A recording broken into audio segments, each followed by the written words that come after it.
Good afternoon, everyone. My name is Madhusudan, and this is our 12th lecture on N100 series of Polity.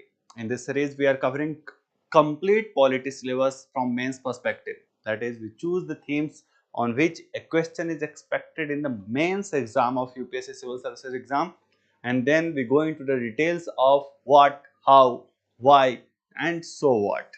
Okay, in this series, this is our third lecture.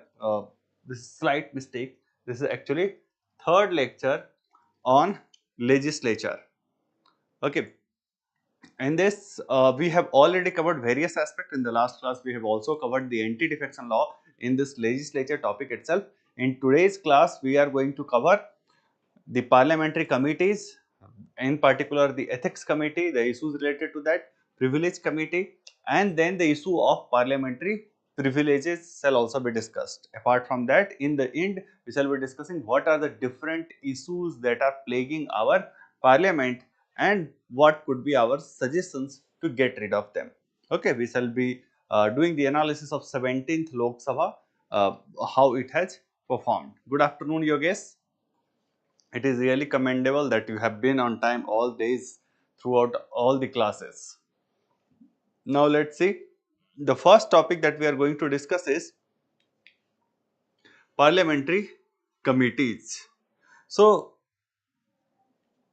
you must be knowing about the various parliamentary committees that are there. And these parliamentary committees like Public Account Committee, Estimate Committee, we have also seen that in case of the budget, there is departmentally related standing committee. So after the general discussion on the budget is referred to those DRSCs, departmentally related standing committees. Okay. So why we have these committees? The first and foremost thing that we need to understand is, why do we have parliamentary committees? Why couldn't parliament do the things that are being done by parliamentary committees? And the answer is very simple. Parliament is a big house. There are 543 members in the Lok Sabha. So suppose any deliberation or discussion is to happen on any topic, if all members were to speak their mind, it will take immense amount of time. So not all matters can be discussed in detail in such a huge forum. So probably we require some smaller forum where things could be discussed in more detail. For that purpose, the idea of parliamentary committees came. In fact, this parliamentary committee has also been borrowed from UK only. This is something which is practiced in the UK. Now, first thing we shall study is what are the different functions that are performed by the parliamentary committees. And in fact, all the functions that you may associate with parliament are performed by parliamentary committees also. Okay, let's see what are the functions that are performed by parliamentary committees. The first thing is, it scrutinizes the bill. For example, criminal law amendment bill, it was referred to the standing committee, parliamentary standing committee. It gives its detailed scrutiny report, and based on that, later on the bill was passed in the parliament. Okay, it does the oversight of executive. This is another an important function of parliament. For example, public account committee. You see, one more thing which is important here, everyone is going to be able to write answer to these questions. These are very general kind of question, easy questions, but to get good marks you must give example to each and every point, or to the extent possible. Okay, so I will be giving you examples also. You should keep on thinking when you read newspaper, etc. Then also you should keep on looking for the examples and keep on writing your own example in your notes. So with the time, your note would be distinct and it will have a flavor of your own. Okay, now let's see. Next is examination of budget, departmentally related standing committees, or even estimate committee. As I have told you yesterday, that I shall not go into the details of which committee is made by Lok Sabha, which committee is made by Raj Sabha, which committee has how many members, because these are the questions which are expected to be asked in prelims. when we are going to deal with the prelims a specific topic, at that point of time we shall take those kind of questions. Currently we are dealing with mains, so that's why we are directly going into the issue of like functions of these committees, what are the advantages, what are the challenges with respect to these committees. These are the aspects which can be asked in mains exam. I hope it is clear.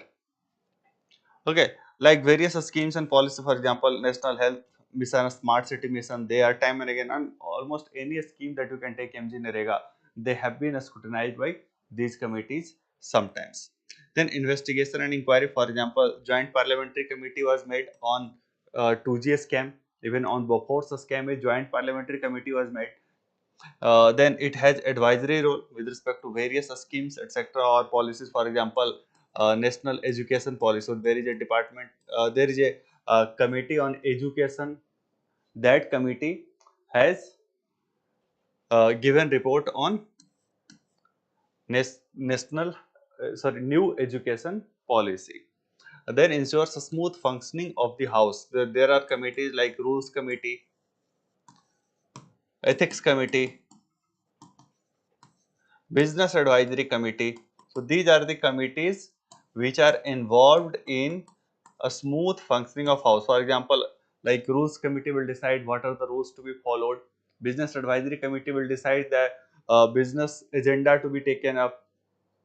Ethics committee and privilege committee will decide if some member or some non-member have done something ethical or unethical, something unethical. Okay, so all you can see that all the important functions of the parliament are in fact done by the one or the another parliamentary committee only, and that's why Woodrow Wilson, who was like also the president of USA, Woodrow Wilson has given this a statement. He has given this a statement for US Congress, but it is equally applicable for Indian Parliament as well. That Congress in session is Congress in public exhibition. Exhibition means on show for viewership, whereas Congress in its committee rooms is Congress at work. So he said that actual work happens in these committees only.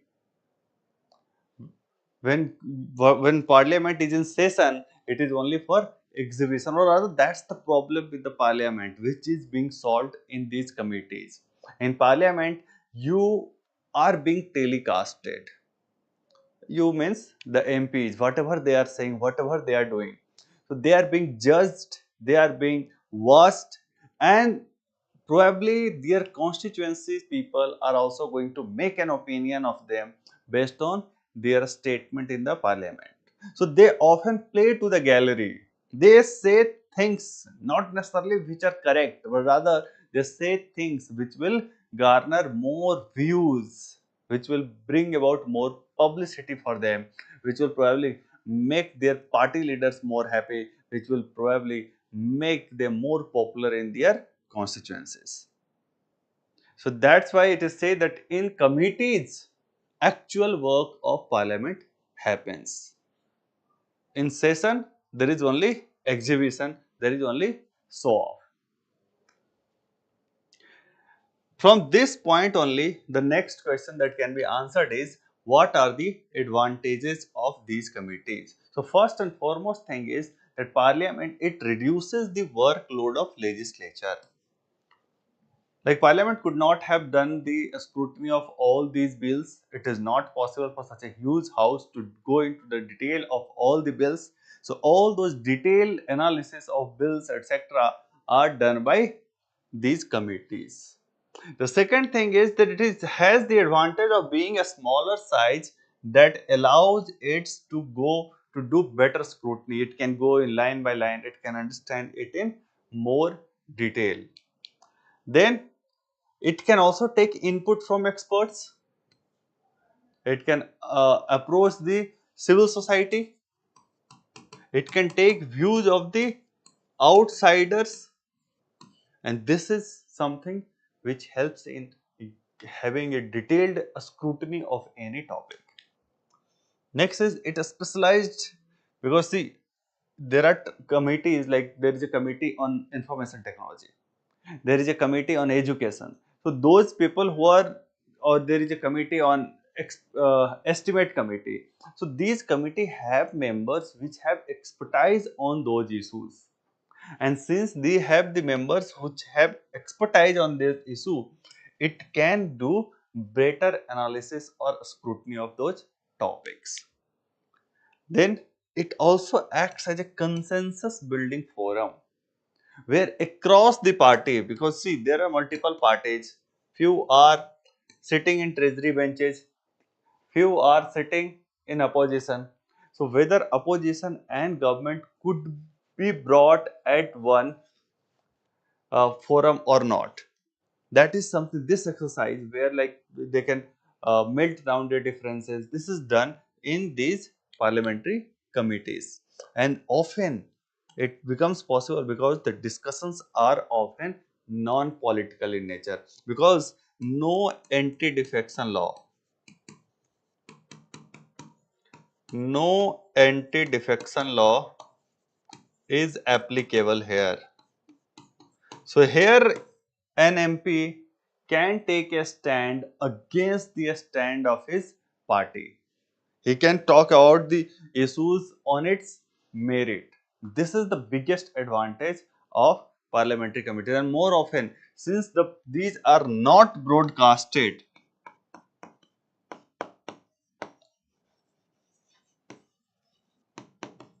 so they can say whatever they believe, they truly believe. See, in parliament, if you are a government MP, you cannot say anything against your prime minister, whether you like it or not. You have to agree with it. If you say anything, tomorrow it is going to be circulated. The day after tomorrow, you may not remain the MP, or you may not remain the minister. If you are minister, you will definitely not be a minister. Okay. Whereas in parliamentary committees, you can say things like, okay, obviously this should happen, but then this is the provision or something like that. So this is the biggest advantage that is enjoyed by these committees. Is it clear? So as such, committees are a very good innovation. They should be promoted. You should have a good opinion of these committees. They are very productive tool. They increases the productivity of the house. That is also the point you can write. They increases the productivity of parliament.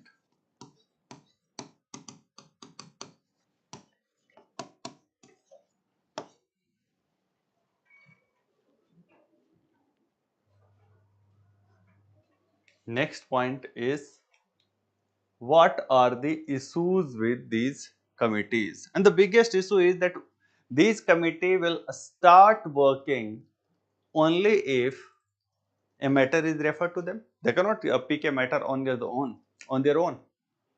The parliament or the Lok Sabha or Rajya Sabha has to refer a matter, and this will be decided by the presiding officer. So this was a trend that had been seen, that in the last Lok Sabha, like in 17th Lok Sabha, only 16% bills were sent. The same was the issue, similar like in 16th Lok Sabha, approximately 25% bills were sent to these committees, whereas in 15th Lok Sabha, 71% bills were sent to these committees. So if the bills are not being referred to these committees, how can they go into detailed scrutiny of those bills? Okay. In fact, even recommendations are not always binding. This is another issue. Although it cannot be binding, ultimately the call has to be taken by the parliament. But although these committees discuss things in non-partisan manner, whereas when parliament has to take a decision, it is often the government which takes the decision. So there are very high chances, like around 54% is the cases where it is accepted. So half of the matters are accepted, half are not accepted. Then there is no standing research support. It's not that we say that they can contact the outside expert, but they should have a bureaucracy of their own. These committees should have a bureaucracy to do the research, etc. Yes. All political parties, usually that's the norm, is even like few parliamentary committees, For example, PSC. PSC is chaired by an MP from opposition.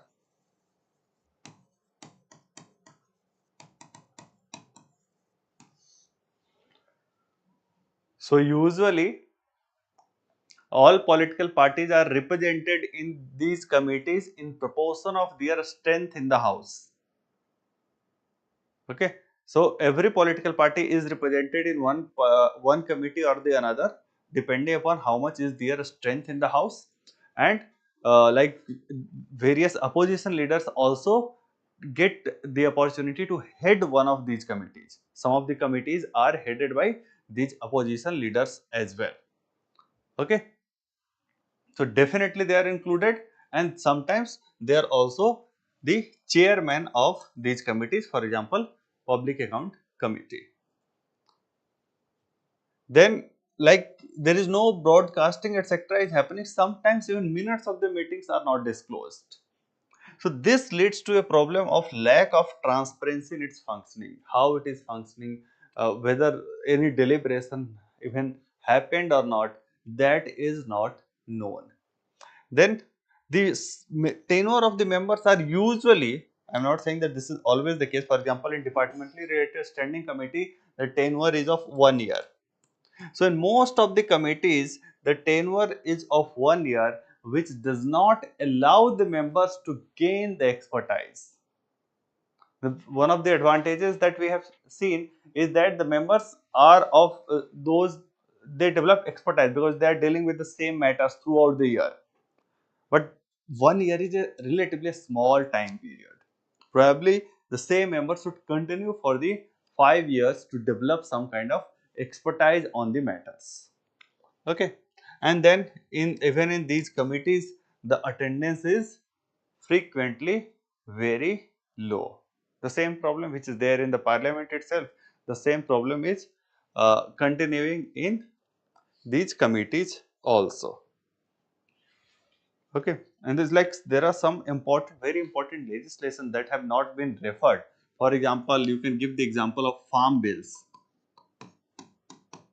Such an important legislation which was not referred to these committees. You can give this example of farm bills also, that how like this was a bill which was rejected by the people. So the parliament did not scrutinize it well, or even these committees did not scrutinize them well, and ultimately it has to be rolled back. If you have any doubt, please ask.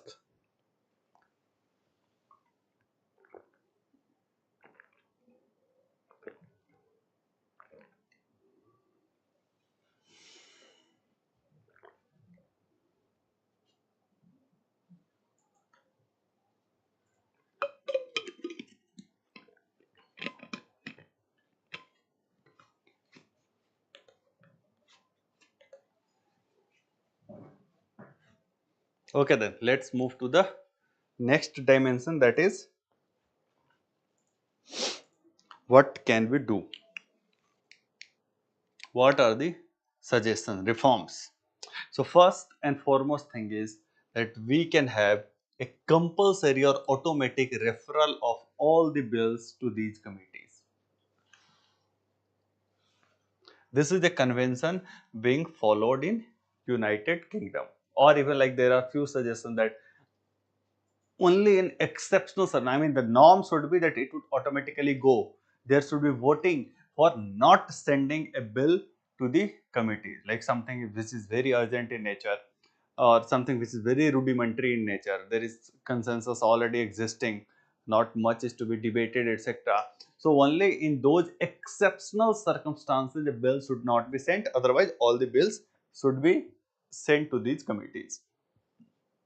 Then we should have a standing research support. This is the recommendation given by National Commission for Review of Working of the Constitution.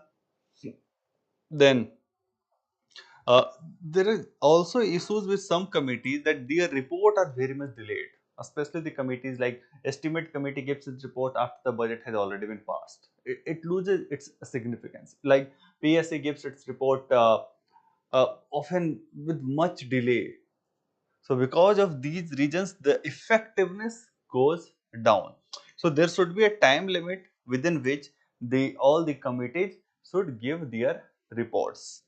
Then do not recommend that there should be live telecast, because see, the whole advantage that these committees had would be lost if we start doing the live telecast of committees. Like a lot many places I see these students writing this answer, that there should be live telecast. This, I mean, transparency should be brought in the functioning of these committees.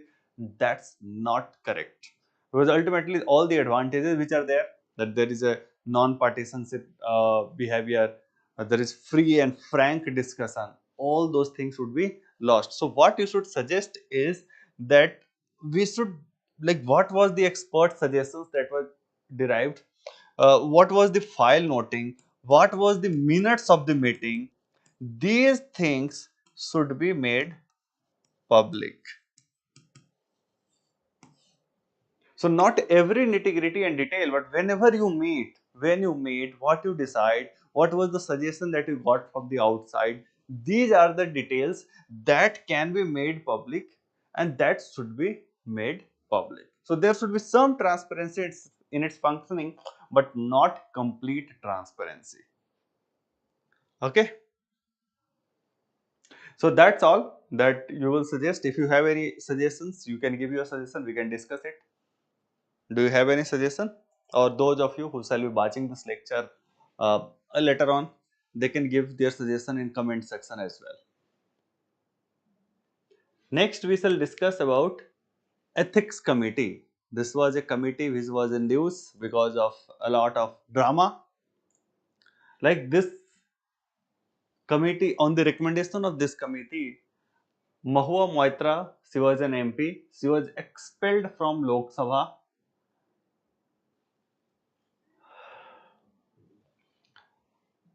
And I will just briefly give you the context of this case, although that is not important for the exam. But the context of the case was that she was accused that she had shared her credentials with someone else, and that someone else was sitting outside the country. Like he was sitting in the Dubai, and from Dubai he accessed the Lok Sabha website and he asked questions. It was also accused that probably she took money for asking questions. So obviously there are two issues involved here. One is taking money for asking questions. It has been debated in the parliament earlier also that whether an MP should be taking money for asking questions, and parliament in past, in 2007 probably, a few MPs were also expelled for taking money to ask questions.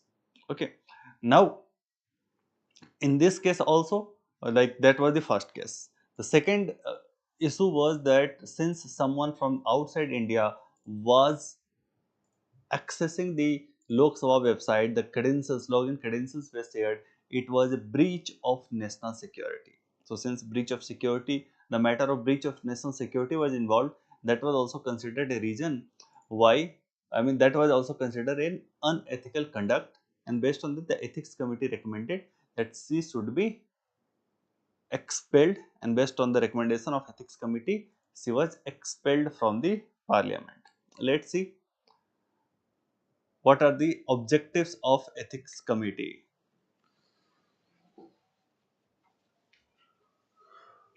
So the objective of ethics committee is to oversee the moral and ethical conduct of the members. So the members should be obviously they are like, they are being bossed by the nation, they are making laws for the whole country, so they should remain moral and ethical. Okay, and to examine the complaints filed against members of the house by other members or outsiders through a member or referred by the speaker. So like complaint, who can file the complaint? It could be one of the MPs or a speaker himself, or like some other person can file a complaint through MP. So an MP must be involved if a complaint has to be filed with ethics committee. Okay, so these are the simple things, there is nothing complex about it. Now there is another committee with the name Privilege Committee, which is also dealing with the same function, similar things. But it has a specific domain that whenever the parliamentary privileges are breached, then the matter would be referred to privilege committee, and whenever the matter of unethical conduct is there, then it would be referred to ethics committee. But see, unethical conduct is definitely a breach of privilege of the parliament. So that's why there is a lot of overlap between these two committees. But as of now, you should know which example to be written here. The Mahua Moitra case went to the ethics committee. Okay. And see, there is a separate committee, I mean, with respect to ethics committee, some factual information that Lok Sabha and Rajya Sabha, they have their own ethics committee, separate ethics committee. In case of Lok Sabha, there are 15 members. In case of Rajya Sabha, there are 10 members.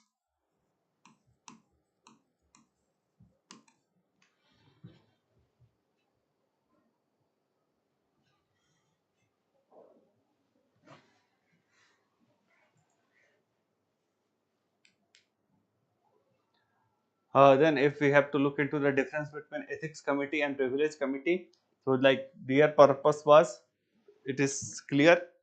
Its purpose is to oversee the moral and ethical conduct of members of parliament, whereas privilege committee purpose is to protect the privileges of parliament and its members. What is privileges, etc., that also I shall discuss you very shortly after this. Okay. The function is to examine complaints of unethical conduct, to examine complaints of breach of privileges, and power says like both have the similar power to reprimand or censor members of parliament, to recommend punishment for those who breach privilege such as imprisonment or fines. So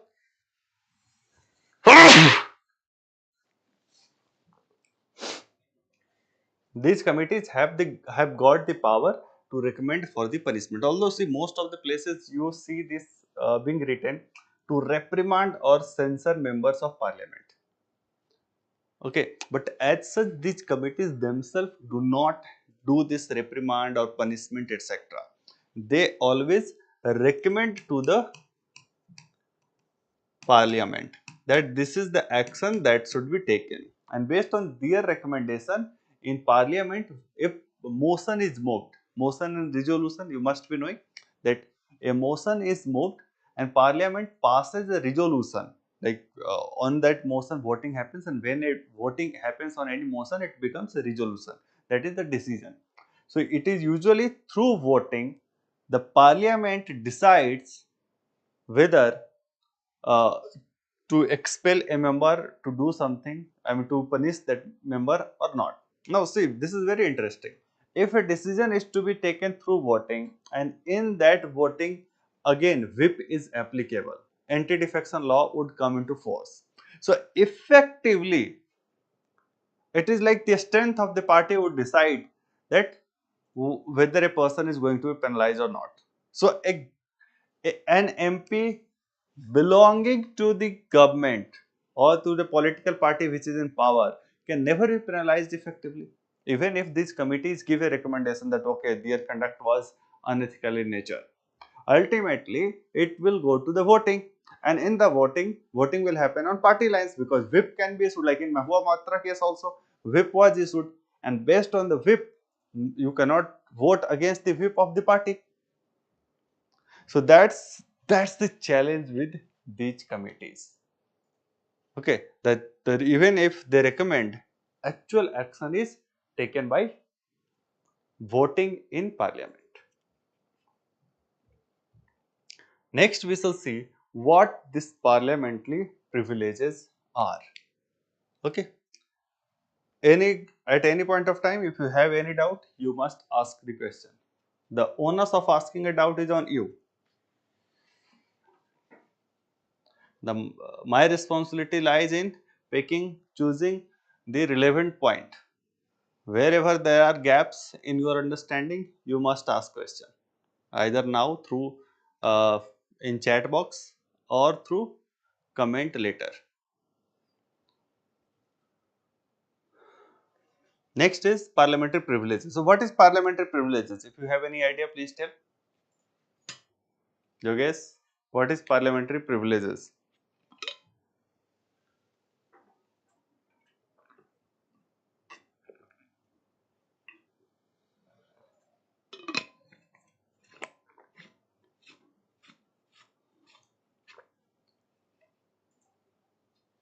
Advantages given to MPs. Yes, you are right. So it is not merely advantages, any a special benefit that is given to the MPs. Okay, and not only limited to MPs, rather there are certain collective privileges advantage that is enjoyed by the Parliament. So there are some privileges which the institution of Parliament or rather all MPs put together they enjoy, that is called collective privileges, and there are certain privileges which are enjoyed by individual parliamentarians. Okay, so let's see if we have to write the definition of parliamentary privileges, what would we write? A special rights, immunities and exemptions. A special rights, immunities and exemptions granted to parliament and its members. Even you can also mention like rights includes the powers, etc. Okay, so to ensure that they can perform their legislative duties without external interference. So effectively, what's the purpose of these privileges? The purpose of these privileges is that Parliament should be able to do its function. The function is of legislative function or even like having accountability, ensuring accountability on the executive. Whatever be the functions of the Parliament, it should be discharging those functions without external interference. So all these things are aimed at reducing external interference. Like parliamentary privileges is similar to the judicial autonomy. In case of judiciary, we say that judiciary should be autonomous, it should not be influenced by the other organs of the government. Same is with parliament. The parliament should also not be influenced by the other organs of the government. Okay, or anyone outside. So if you just look at the examples of these privileges, also like the privileges, as I have just told you, the privileges can be categorized in the two category. One is like collective privileges, another is individual privileges. And what is the source of these privileges? Can you give me answer? Where are these privileges written? Is there any source?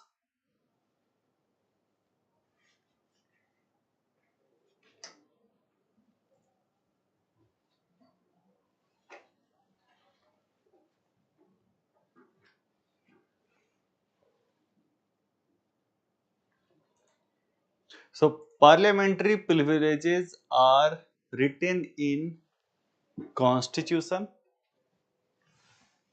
Their source are constitution. Where it is written in constitution? Article 105. Please definitely go and read this article after the class. Okay, so article 105 mentions, or even like article 194 mentions about the state legislatures, about the privileges, etc. Apart from that, the rules of the houses, like rules of Lok Sabha and rules of Rajya Sabha, and also various conventions that has developed with time. All these are source of parliamentary privileges. So it is not that all the parliamentary privileges are codified, all are written in constitution. No, some are written in constitution, some are there in the rules of the house, some are there in is coming by convention. Okay, so let's see what are those collective privileges which are enjoyed by house as a group. So like there would be no liability for any publication, report, paper, vote or proceeding of the house. So Lok Sabha or Rajya Sabha can come up with any report, can publish anything, and for anything published by the Lok Sabha, there shall not be any liability. Like if any damage happens, or if there no one can say question or other file a defamation suit against Lok Sabha or Rajya Sabha in a court of law. There cannot be any liability. Okay. If someone commits suicide because of any statement or any report published in the parliament by the parliament, it will not happen that it will file a case against the speaker that why such a report was published. He has done abetment to suicide. Nothing of that sort is possible. Okay. Then court cannot even inquire the proceedings of the house or its committees, even house as well as its committees. So whether a proceeding was happened, and this is also goes on to say that even if no law can be declared unconstitutional on the ground that the house did not follow the procedure. That cannot be a ground for questioning any law. A law can be questioned for violating any principles of the constitution, provision of the constitution, but not for not following the proceedings. It is clearly written that a court can't inquire the proceedings of the house or its committees. Then within the precincts of the parliament, no arrest or legal process can happen. So suppose a person commit a crime and then goes into the parliament, until or unless it is authorized by the speaker or the chairman of the Lok Sabha or Rajya Sabha, no arrest can happen. Okay. Next is it can punish. See, court cannot punish its member, but then the parliament can punish for breach of its privileges. So if any of its privileges are breached, then parliament has the power to punish. Then it has right to receive information about arrest, detention, conviction, imprisonment of a member. So if any of the MP is arrested, then parliament can ask for the information from any, the requisite authority, why it has been arrested, what is the ground, and all those things. Okay. Manoj, we start our class at 2 p.m. So please, if you are not aware of this fact, then please take a note of this. We are start our class at 2 and we try to finish it by 4 p.m.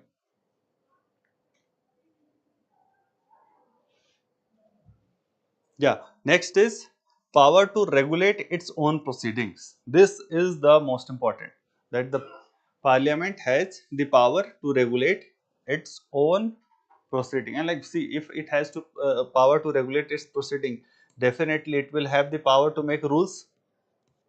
It will include the power to suspend or expel any member or for any other disciplinary action against its member. And obviously like it will have to regulate its own proceeding, then it will have the power to allow a member or not allow a stranger,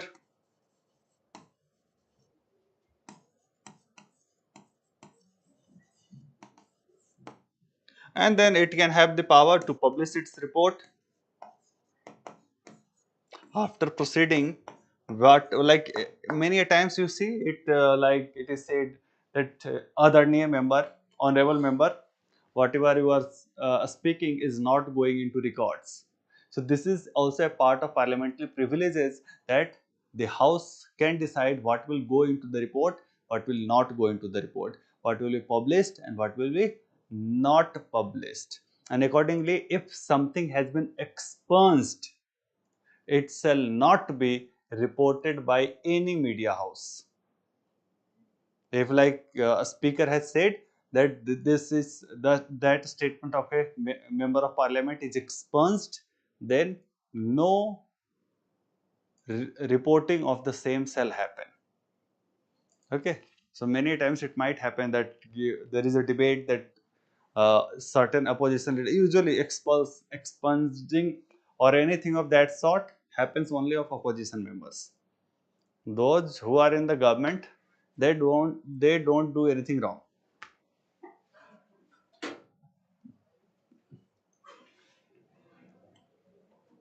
Okay. So these are, excuse me.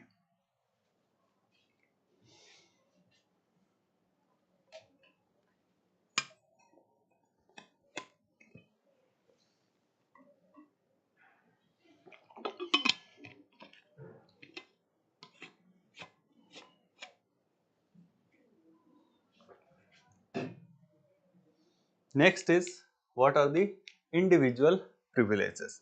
So like individual privileges include no arrest between 40 days before the start and 40 days after the end of the session. A person or an MP cannot be arrested in this period. So this was something done because when the constitution was written, at that point of time we do not have the air so frequent air services. So from the various corner of our country, member of parliament used to come to Delhi to attend the session. For that purpose, this 40 days exemptions were granted. Okay, then freedom of speech in the house. Then no liability for anything said or done in parliament. Anything said or done, there cannot be any liability. There is a very funny case also that I shall discuss about in next slide. And then exemptions from jury service. Jury service means like when the court asks you to come and present an evidence or do any such thing. So you may not abide by the court order. So usually if you do not abide by the court order, there is a contempt of court that can happen. But when exemption is granted from the jury service, then you can disobey the court order when parliament is in session. After that, you have to do as the order of the court. Okay. Next thing is that in this context, this year, there is this judgment of the Supreme Court. The Supreme Court said,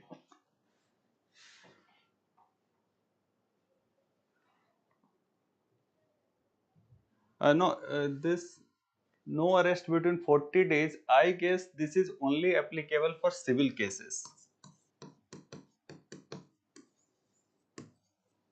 not applicable for criminal cases. I will confirm it in tomorrow's class, but this is what I am able to recall, that in civil cases only it is applicable, it is not applicable in criminal matters.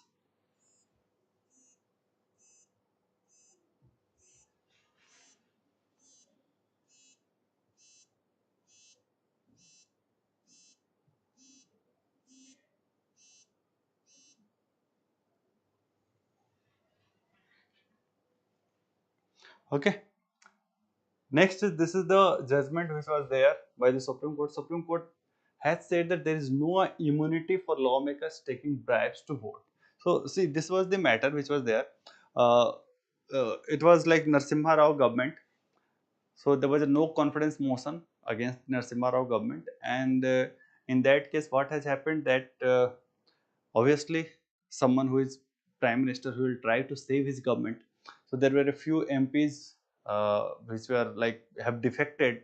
So some other MPs, it was tried that some other MPs of some other political party, they should vote in the favor of the government, so the government would be saved.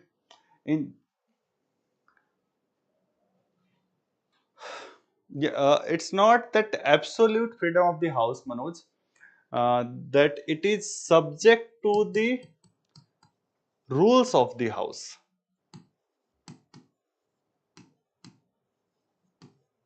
Okay, so whatever be the rules that have been made, it's not that there is absolute freedom of this. You cannot abuse the prime minister, or you cannot abuse the speaker.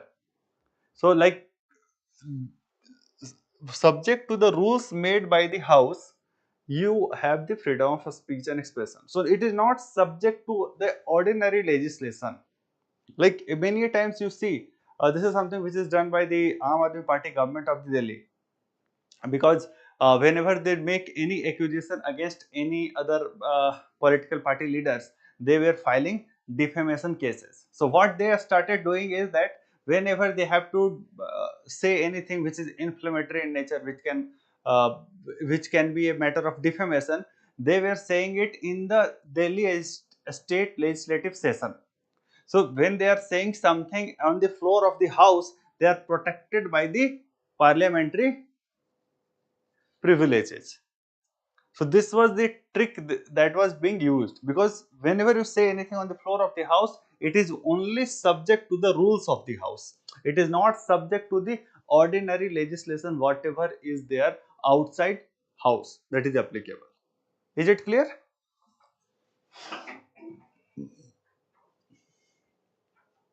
Next is, in this matter, what was happening, that in this matter, like it was the Narasimha Rao government. The government was facing a no confidence motion. In this case, what happened? That the who did it, no one knows. But an effort was made to save the government by paying money. So few MPs were paid money to vote in favor of the government. Few of them decided, like one of them went to the parliament with a bag full of cash and said that, see, this is what being done by the government. The government is giving money to the people, to the MPs, and buying the MPs. Okay, vote for cash scam, it was become famous. Cash for vote scam. Okay, and see the MPs who, like, there were a few MPs who received money and they did not go to the parliament to do the voting. There were a few MPs who went to the parliament and voted in favor of the government. Obviously, when it was known to the public domain that, see, the money was paid, the case was registered against those MPs.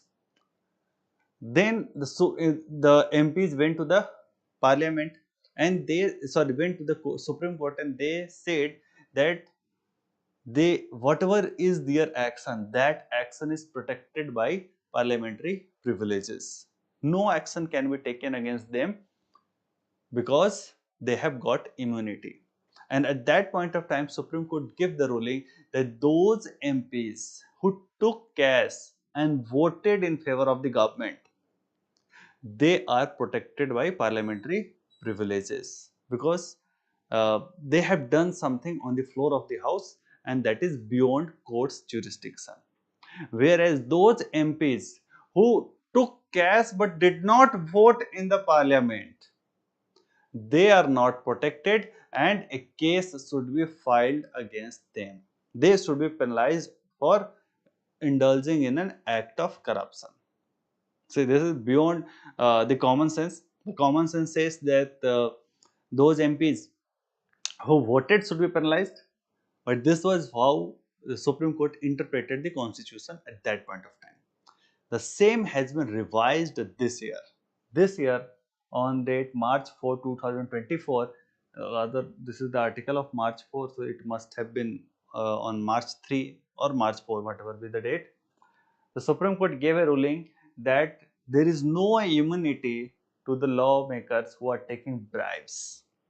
Okay, let's understand what was the argument given. So Supreme Court said that whether you voted or not voted, that is immaterial.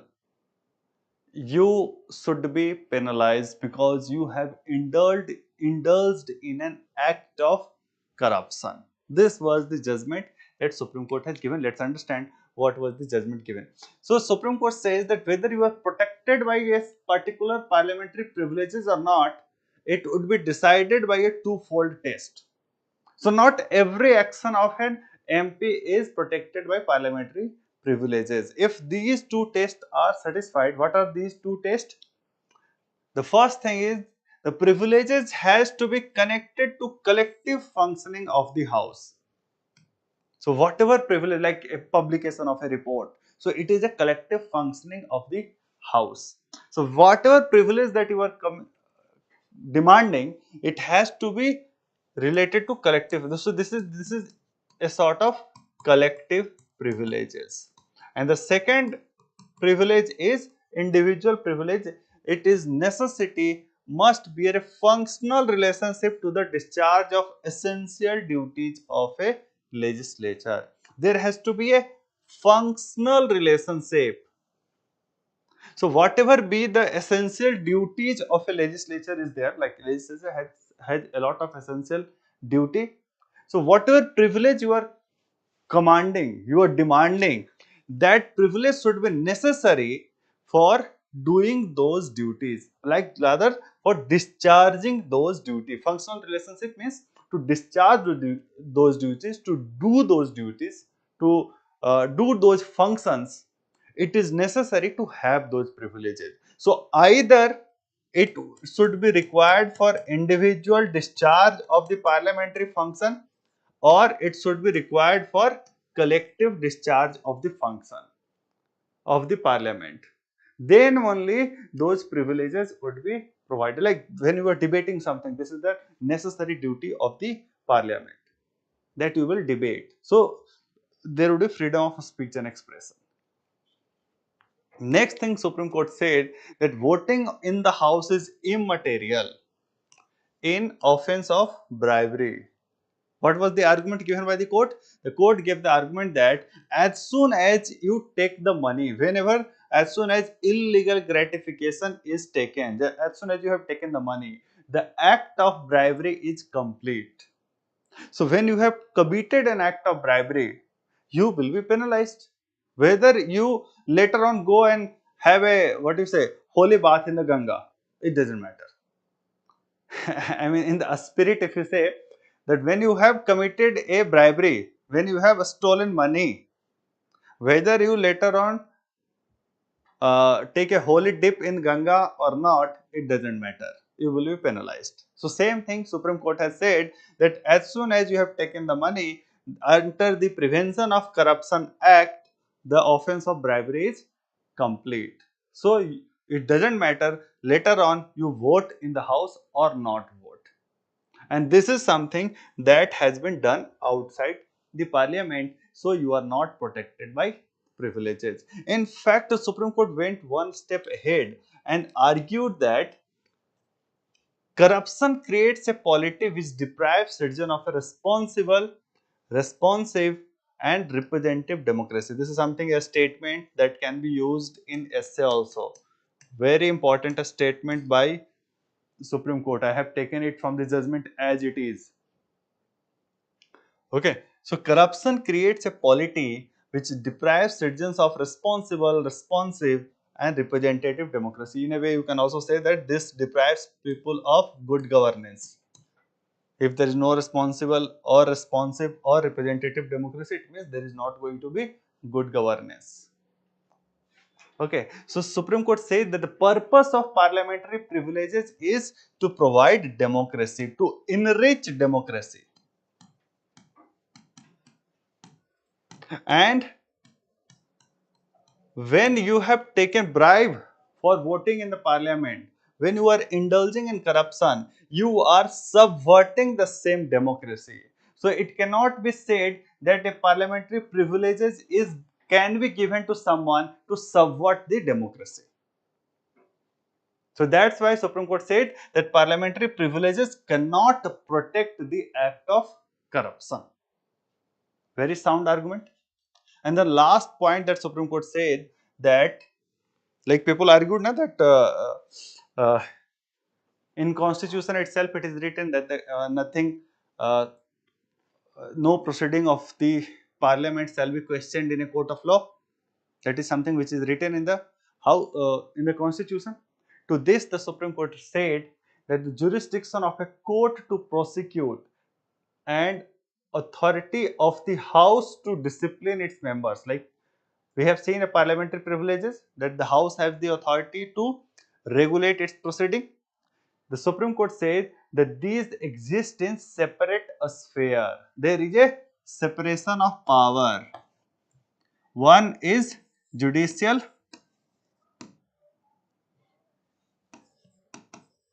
power, another is parliamentary privileges.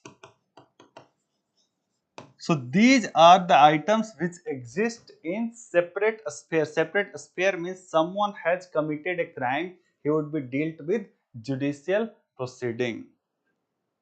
Whenever it comes to regulating the functioning of the parliament, like disciplinary matter, that is parliamentary privileges. These are two different things. One is judicial matter, another is legislative matter. And so the act of crime is a judicial matter and it would be dealt by judicial proceeding. There cannot be any immunity. Is it clear? If you have any doubt in any of the points, please ask. If you are not able to write any of the points, then also please mention. I will show you the slides. Very important. I was expecting a question this year itself, but since this year the question has not been asked, it can be asked next year. Very important judgment.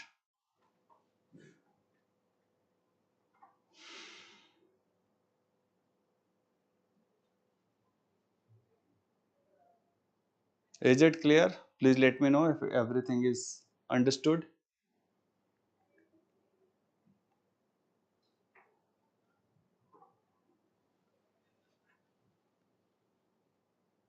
Okay, thank you, Yogesh.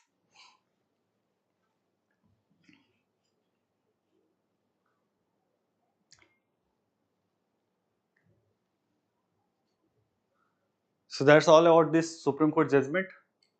Then there is a need for reform in parliamentary privileges. The parliamentary privileges obviously needs to be reformed in the context of the Supreme Court judgment, in the context of the recent cases that has happened. So why is there a need? This can also be a question. Why is there a need to reform the parliamentary privileges? The first thing is that it violates the principle of natural justice. How? So principle of natural justice says one of the principle is that no one shall be a judge of its own cause. No one to be judge of its own case.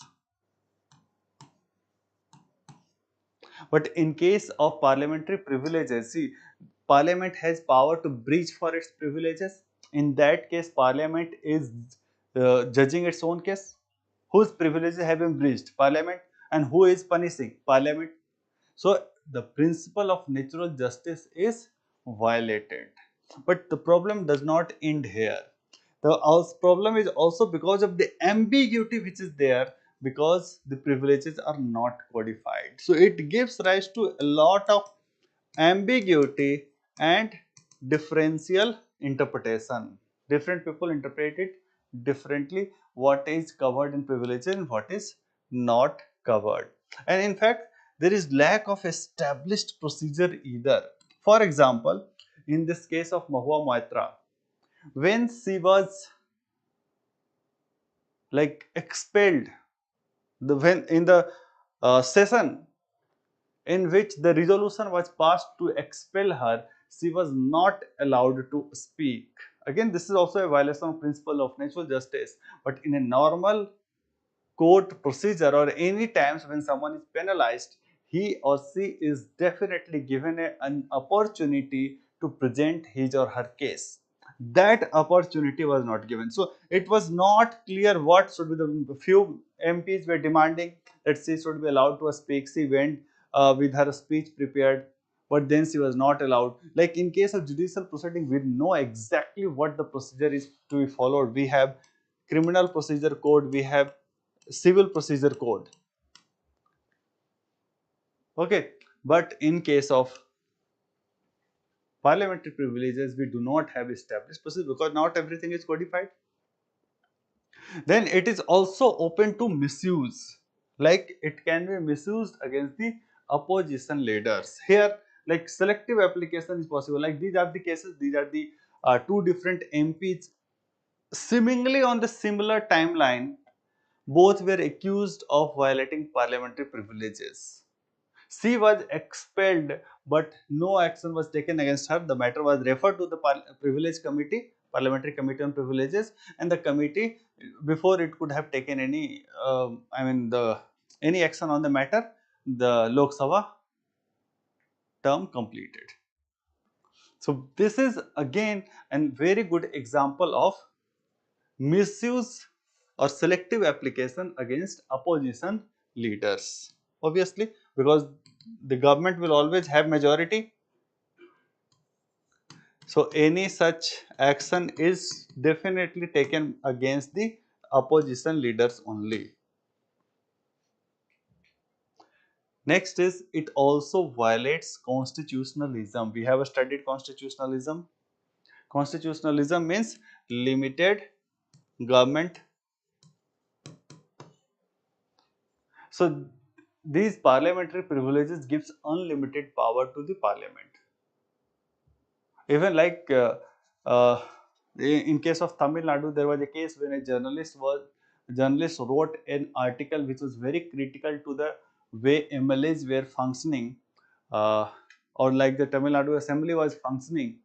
Then the Tamil Nadu Assembly penalized or punished or gave 15 days imprisonment to a journalist. This is another example that you can write. This was something done by Tamil Nadu Assembly. So, Tamil Nadu Assembly punished a journalist for 15 days of imprisonment, and later on in another case it probably punished a journalist for some more days as well for writing an article which was critical. So it is in a way it was, this action can be considered as undemocratic as well. See, if someone is penalized in a court of law, there is a established procedure. Someone knows that, see, these are the laws. If I have violated these laws, this is the procedure in a court, and there is an appellate mechanism as well. If lower courts gives a punishment, you can go to high court and then Supreme Court. So you have a established rule of law kind of mechanism. Whereas in case of parliamentary privilege, first you do not know what are those privileges, and then there is those people who are feeling that you have violated privileges, the same people are deciding against you. So it is giving unbridled power, or you can say there is arbitrary power.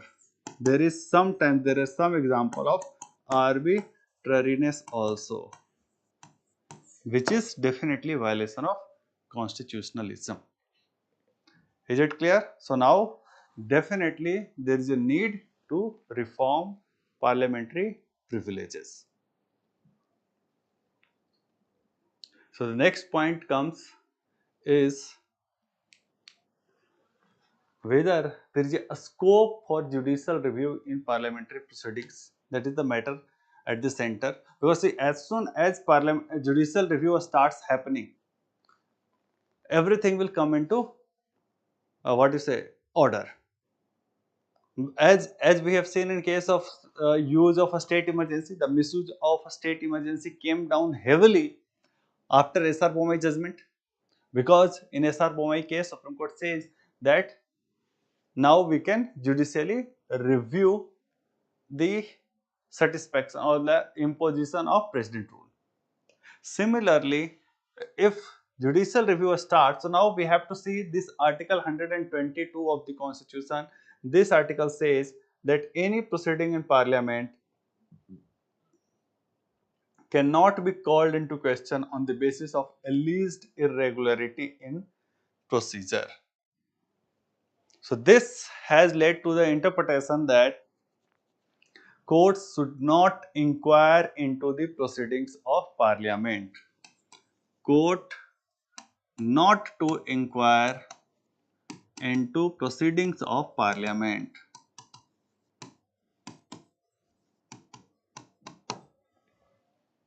This is also like in tune with the principle of separation of power, that legislature should regulate its own business. Yesterday also we have seen that in anti-defection law also the power to decide the disqualification has been given to the presiding officer, precisely because of this principle, that there should be separation of power between legislature and judiciary. Okay, but in this case, Raja Rampal versus Speaker Lok Sabha 2007 case. In this case, the Supreme Court said, and this is something which time and again, many times I have seen with respect to Supreme Court. When a matter goes to the Supreme Court invariably, with the help of that matter, takes more power to itself, but does not give any relief to the person who has gone to the court. So this was the person, Raja Rampal, who has gone to the Supreme Court because he was disqualified, or rather expelled from the Lok Sabha. Again, the matter was same, that he has taken money to ask questions. A sting operation was done by some media channel. That was the time when a lot of sting operation was being done by media houses. The camera technology, the miniature camera technology had come for the first time. So many media houses were, for the sake of publicity, they were doing this. So they offered money to the MPs, and few MPs accepted money to ask questions in the parliament. When this sting operation was done, then again the parliament decided to expel these MPs, including Raja Rampal. So he went to the Supreme Court and said that the parliament does not have the power to expel me. Okay, so the Supreme Court said that yes, there is possibility of judicial review. The argument of Supreme Court was that parliamentary privileges are not superior to constitution. You may write it down as well, that parliamentary privileges, the Supreme Court said that parliamentary privileges are not above constitution. So ultimately, if constitution is violated, and in terms of constitution is violated, more importantly, the matter here was that in case any fundamental right of a citizen of India is violated, in that case, the judiciary can intervene in the proceedings of the legislature. It is the responsibility of the judiciary to protect the fundamental rights, Article 32. So, in case fundamental rights are infringed, in that case, judiciary can interfere. In case there is gross illegality or unconstitutionality in proceedings. Okay. So obviously, the Supreme Court said that it should be used in exceptional circumstances.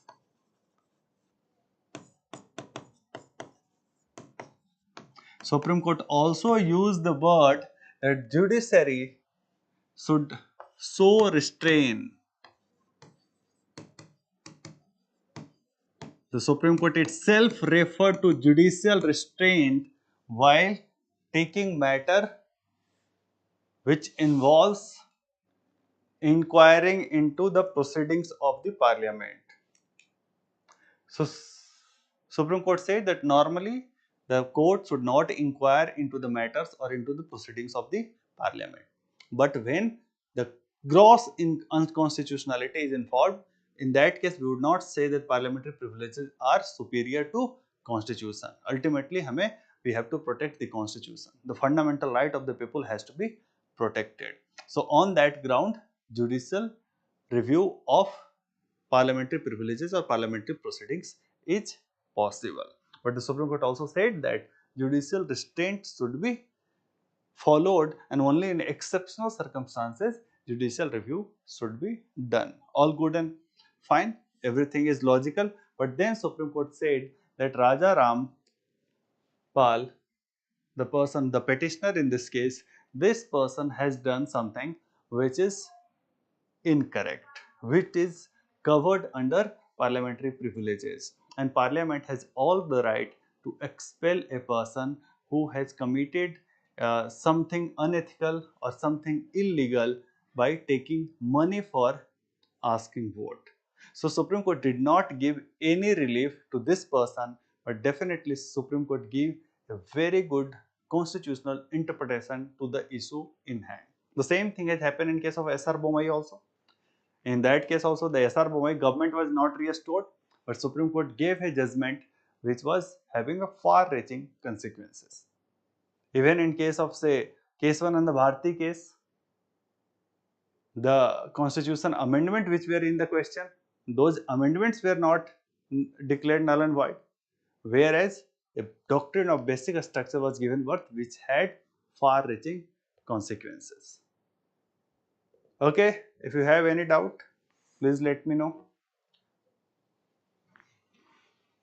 Here we conclude this topic of parliamentary privileges. If you have any doubt related to parliamentary privileges, you may ask.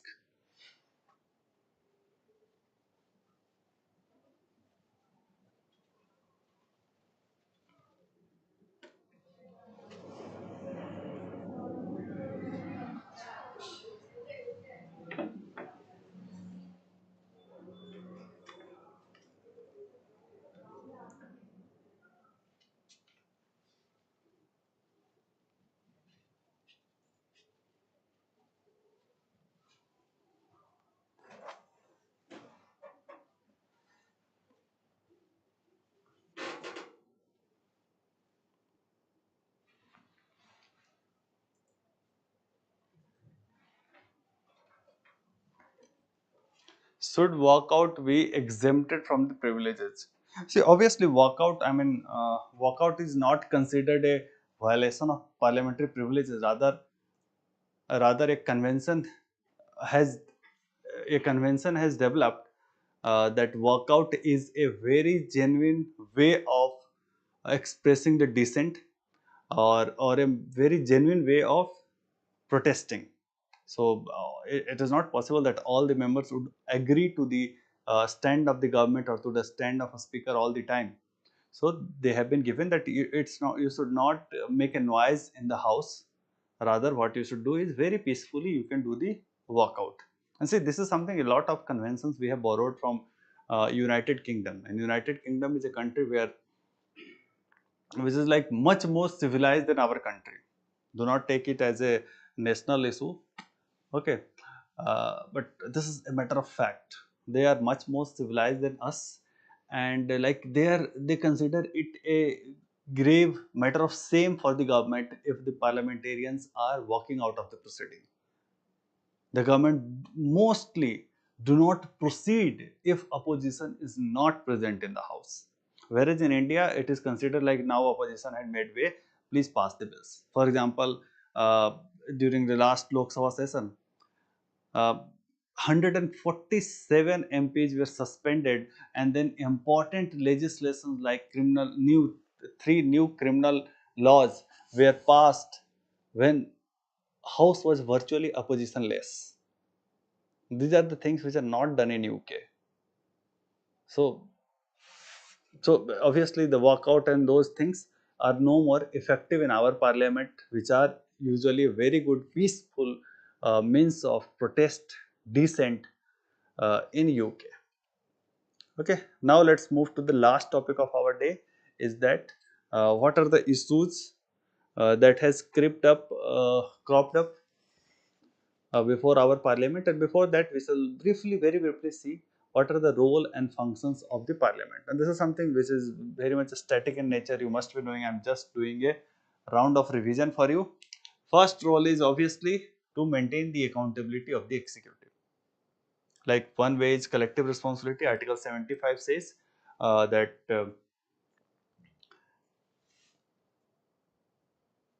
and the Council of Ministers shall be collectively responsible to the Lok Sabha, House of the People. They are not collectively responsible to the Parliament. From this, implicitly, the no confidence motion as such is mentioned in the rules of Lok Sabha, but the confidence motion is nowhere mentioned. There are other mechanisms also like adjournments, etc.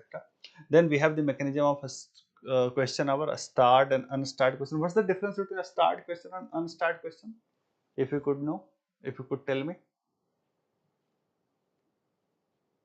There is short notice question. There are different type of questions which are there. In case of a starred question, it's like what happens that if you have to ask a questions, any MP can ask any question to the government. Obviously, there are certain guidelines that you should write such and such things, you should not ask such and such things. So, as per the guideline, you may ask any question.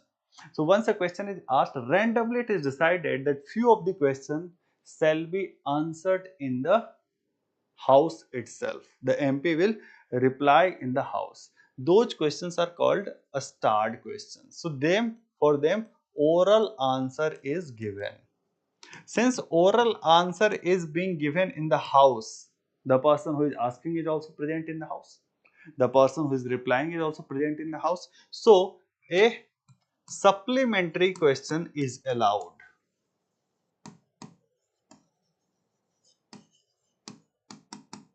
Now, here one more thing is there, that it is not necessary for the minister to reply to the supplementary question. Because see, a start question, these questions have to be asked at least 1 month in advance. So, 1 month's time is taken by the minister to prepare the answer. The whole bureaucracy is there. Like when I was in NABARD, whenever a parliamentary question, we used to call it PQ.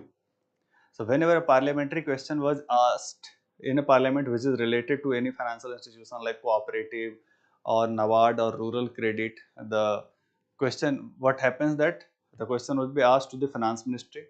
Then finance ministry would refer it to like one of the joint secretary of whatever rural development or joint secretary of banking, etc. or DFS secretary. Then DFS secretary would mark it to NABARD. Then now it will come to NABARD head office. Then NABARD head office would mark to its all regional offices.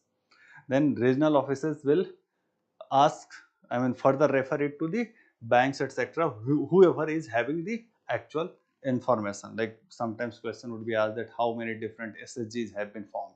So like then all the banks who are having maintaining the SSG accounts, they would be asked that please submit this report. So all banks, then this information will start flowing from the down to up. All banks would submit the information to the regional offices of NABARD. Then NABARD will submit it to its head office. Then head office will compile data from all over India and then submit it to the Ministry of Finance. So this is one example I have given when some information is related to NABARD. So the information may not be readily available with the ministry. Sometimes it has to be collected, but whatever be the information, that has to be submitted. So it is given highest priority by all the bureaucratic department. Whenever a parliamentary question is asked, to leave all your work and start compiling the data to answer the parliamentary question. This is the convention. This is given very high priority. So but if a supplementary question is asked by another member, that answer to that question may or may not be readily available with the minister. So it is not necessary for the minister to reply to the supplementary question. Next is parliamentary committees. Like there are various committees through which also executive accountability is ensured. Next is enactment of the budget. We have already seen it, Article 112 and Article 114. Then law making functions, we have already seen. There are various committees also which are involved. There is constituent powers. This is the power to amend the constitution. We have seen like in Golaknath case or even in Kesavananda Bharati case, the Supreme Court has said that Parliament possesses two different kind of function. One is ordinary legislative function and another is constituent function. Under this constituent powers, the Parliament act as constituent assembly and it has the power to amend the constitution. Then it also does certain quasi-judicial functions like removal of judges, president, vice president, etc. This is done by Parliament. We shall also see the procedure of removal of judges, president, etc. in their respective chapters. Then removal of presiding officers. This is also something done by the Parliament itself, like Lok Sabha Speaker, etc. Parliamentary privileges is another power which is there with Parliament. And then the last and most important function, that is dissemination of government information. So like through question hour only, or like when Parliament, it also happen many a times. It will happen, for example, when Sheikh Hasina uh, left Bangladesh and she came to India, and then the foreign minister gave a statement in the Parliament. So he informed the Parliament that these are the development which are there. So through Parliament, the information was broadcasted to the whole nation. So this is also another mechanism that through Parliament, government disseminate information for the larger public knowledge. Okay, so these are the different functions performed. Now the question comes is whether Parliament is performing them well or not. Is Parliament successfully doing its duty or is it failing in few places? So next is problems and reforms related to Parliament. Now in this heading, I have very diligently collected data and information from various reports published by PRS or newspaper, etc. So any answer written on the problems of Parliament, you must mention these data, examples, etc.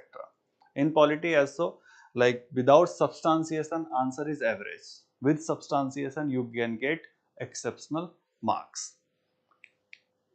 Okay, so first thing is that there is, think of it systematically because there are more than 10 points in it.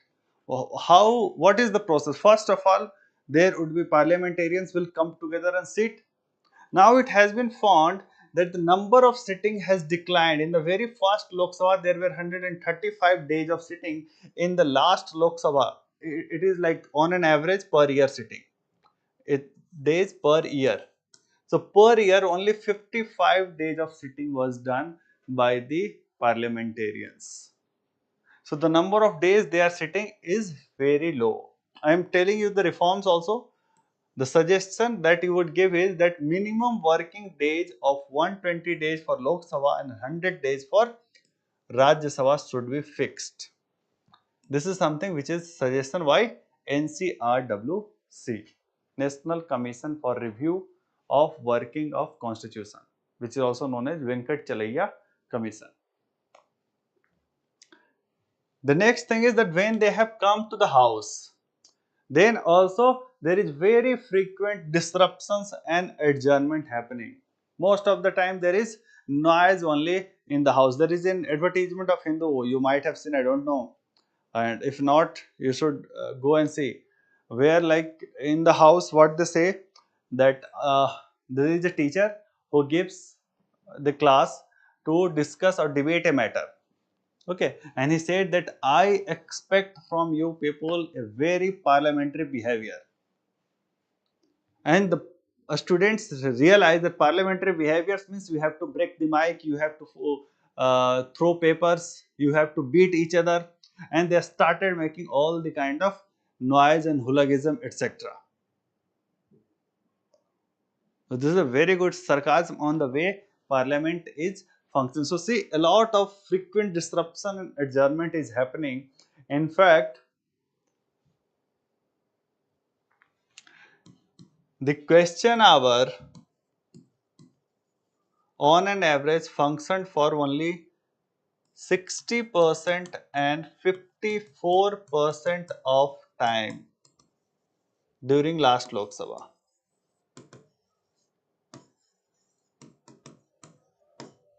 So in this 5-year period of last Lok Sabha, the question hour functioned only for 60% of the time in Lok Sabha and 54% of the time in Rajya Sabha.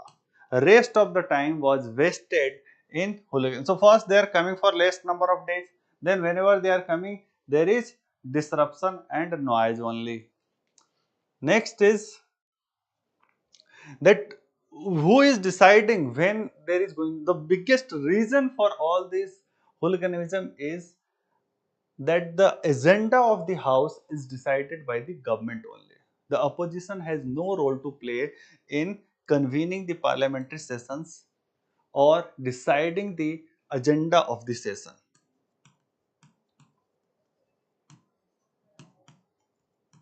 And because of this, it is also happened that the opposition is also complaining that they do not get enough time. Okay, this is also something you can write, that opposition do not get adequate time to speak.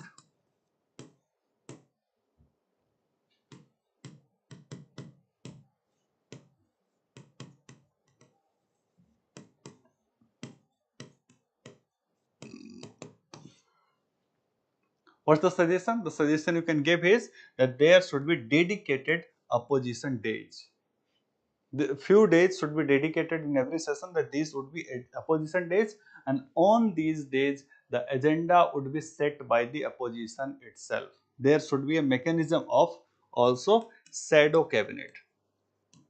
The opposition should also have its own cabinet, and on those days the agenda should be set by the opposition. So opposition would not have any say, but when you can say they would not have any complaint on say 2 of the 5 days. Say you can have like on Monday and Saturday, or on Monday and Friday, or any 2 days of the week, and the agenda would be decided by the shadow cabinet of opposition.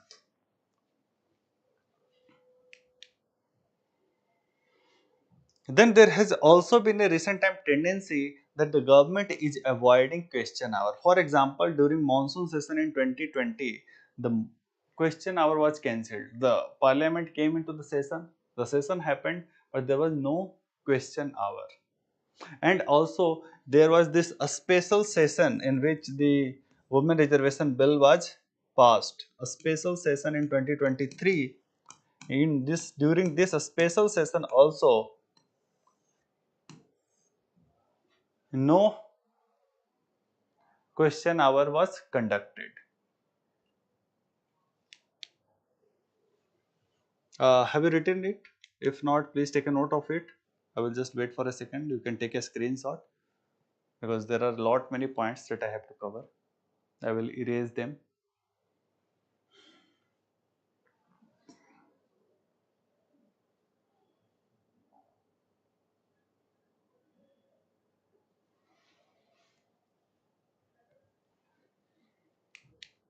Next point is that in question hour we do not have any mechanism to answer interministerial or broader policy questions of the government. So many a times it so happens that the information is not available with the minister. These are the information which are there. Some information which are interministerial in nature, broad question, they are not answered by the ministers. Okay. So usually this was the convention in the UK that Prime Minister take up such questions on weekly basis. Like there is also a convention over there in the UK that Prime Minister on a regular frequency he addresses the media. There is he does the conference, media conferences. This is something which is not done in India, but with respect to Parliament we can always say that to answer the interministerial broader policy question, Prime Minister should be addressing those questions. Then the parliamentarians are also amateur. They are mostly like they are not experts of various field. They are like these days the MPs are full-time politician. Earlier they used to be advocate or businessman or doing some other profession of their own, doctors, engineers, and on part time they were used to be politician. Nowadays politician, becoming a politician has become a full-time job, so they are usually amateur, not an professional. Since they are not a professional, there is a suggestion that they should be provided research staff for parliamentarians. Like see, the government has a bureaucracy which drafts a bill, which does the research, etc. But when it comes to the parliamentarians who have to debate the bill, they do not have any support staff of their own. So they should also be provided a support staff who will do the data crunching, who will prepare report for them, and then there would be meaningful discussion in the house. And then obviously the meaningful discussion is also obstructed by the entity fixation law. This is something that we have covered in the last class, because they have to speak on the party line only. Then why would they do the research, etc. So the suggestion is that this is the Dinesh Goswami committee suggestion, that restrict the application of anti-defection law to only no confidence motion, money bills, etc. Today is a World Mental Health Day. Are you aware? And see, it is very important for the student also that they maintain the mental health, because there is nothing more difficult, or probably teaching is more difficult than studying. To prepare for a competitive exam is definitely a very strenuous function, and the job that you are doing is causes a lot of mental stress. I have lost see whatever 10 or 20% of the hair that I have lost is because of this UPSC preparation only. So I would suggest, in case you are not doing that, definitely engage in meditation. Meditation helps in maintaining the calmness, the composure, and also makes it will help you in keeping the your, what you say, equanimity is the term that I would like to take, that you will neither be very much sad when the result is opposite to what you have desired, and you would neither be very much exhilarated when the result is in your favor. So you would be able to maintain equanimity if you practice meditation, and it will also boost your focus, attention. Like these days, because of the mobile phone, etc., we are very much distracted.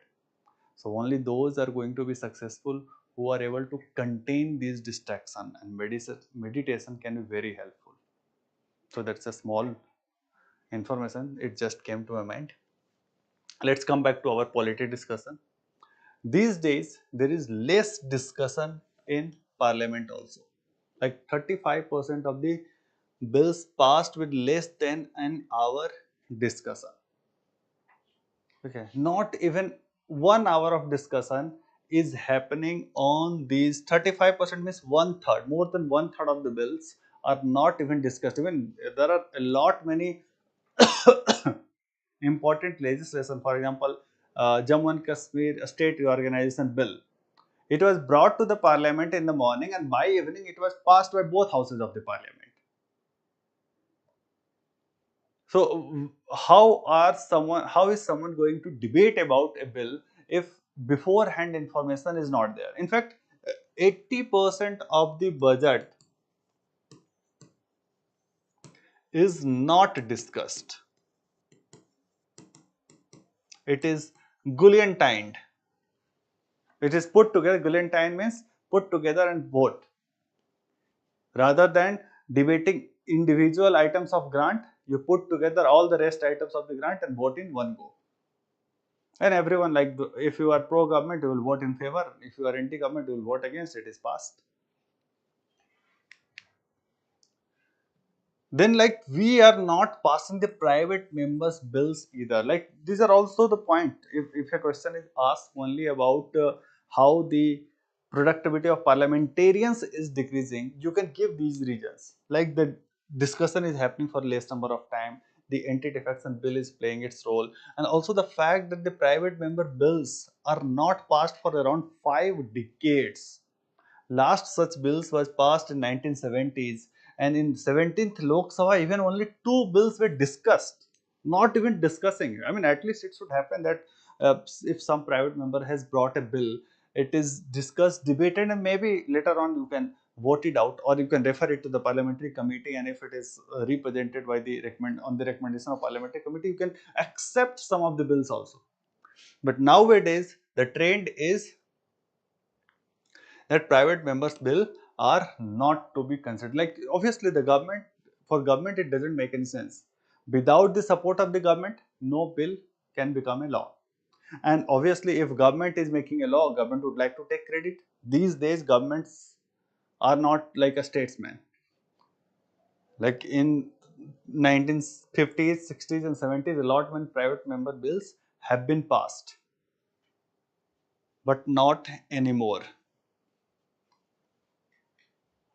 Next is, like, this is a point we have already discussed, that departmental related standing committees are being bypassed. This, see, you can see a decreasing trend, 71%, 28%, 16%. Okay, so a few minutes ago I have mentioned 25%, correct it, it is 28%. It doesn't matter much.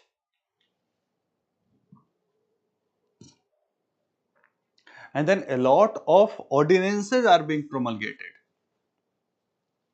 Ordinances are the laws made by executive. So this is definitely a violation of separation of power.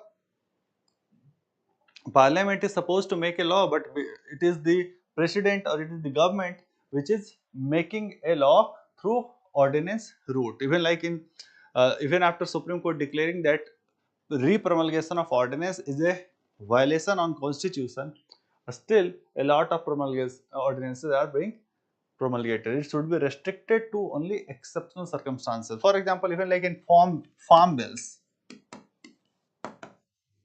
Farm bills were brought through ordinance. And in case of ordinance, they have to be passed by parliament within 6 weeks. So since they have to be passed by parliament within 6 weeks, they are not referred to the parliamentary committee, because in if it is referred to parliamentary committees, it can take time, and within 6 weeks it may not be possible to complete the process. So that's why detailed scrutiny is often avoided if a bill is passed through ordinance route. Then next is criminalization of politics. This is another problem that we are facing. It is continuously increasing in 2019.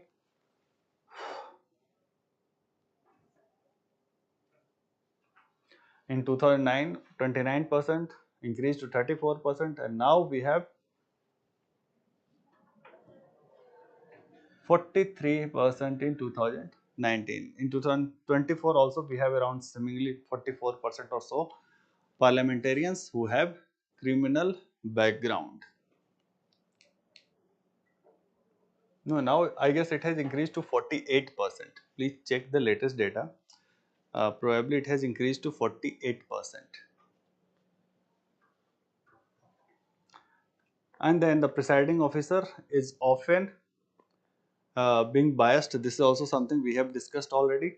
So the all the matters that we have discussed till now, the problem with presiding officer, the problem with the anti-defection law, all those points you have to write. The problem with parliamentary committees. So when a question in general comes about the functioning of parliament, you have to compile the various problems that we have functioned about different aspects. Okay, there is also problem with the presentation of women. Like there is low representation of women. Only 14% of our MPs are women. Now the problem is attempted to be solved through Nari Vandan Act, and like one third reservation is being provided. One third seats are reserved for women, and this is also only in Lok Sabha and state legislative assembly. It is not there in Rajya Sabha. And this is also something peculiar that happened, that there was no deputy speaker was elected in last 5-year Lok Sabha term. Even in this Lok Sabha, the latest Lok Sabha, which is the 18th Lok Sabha, till now no deputy speaker has been elected, because the convention is that a speaker would be from the government and deputy speaker would be from opposition. Since deputy speaker is from opposition, the government is simply taking that, okay, if I breach the convention, probably I would be accused of not following the convention. So what they have simply done is they are not electing deputy speaker, because to elect the deputy speaker, the decision is the election is to be conducted by a speaker. A speaker is simply not conducting the election of deputy speaker. And then there is this problem of suspension of MPs, 146 MPs during winter session of 2023. The criminal laws were passed when MPs were suspended, so many MPs. So virtually without discussion with or without inputs from opposition, such an important criminal law reforms were done. So effectively, Parliament is not utilizing its full potential. Obviously, every MP has something to contribute. They could have come up with their own ideas. But all those, like we have discussed some of the criticism of criminal law. So those criticism might have been addressed if we had allowed the opposition MPs to speak. So that's all that we had to cover about the parliament, etc. Some aspect of like criminalization of politics we are going to discuss in detail in the chapter of election. Okay, and in election we are going to discuss the other aspect like election commission, representation of people act, disqualification provision, etc. So if you have any doubt with respect to any things that we have covered till now with respect to parliament, you may ask now. And I would say always give suggestions, always give examples, always substantiate your points, whatever you may write. Without that, it is a pep talk only. It becomes a good quality answer only if you substantiate your point. Okay, and you may not be able to recall all the points or remember all the points. So have a system, like when I am talking of the problems with parliament. See, when what all things will happen. First, parliament will come into session, then they will start a discussion, then a bill would be introduced, then a bill would be discussed, then a bill would be referred to committees, then who are those members, what is the composition of the member, then there could be a problem that the bill is not being sent, I mean something is coming through ordinance route. Okay, so if you think of all the steps which are involved systematically, you can think about all the problems that are being faced by Parliament.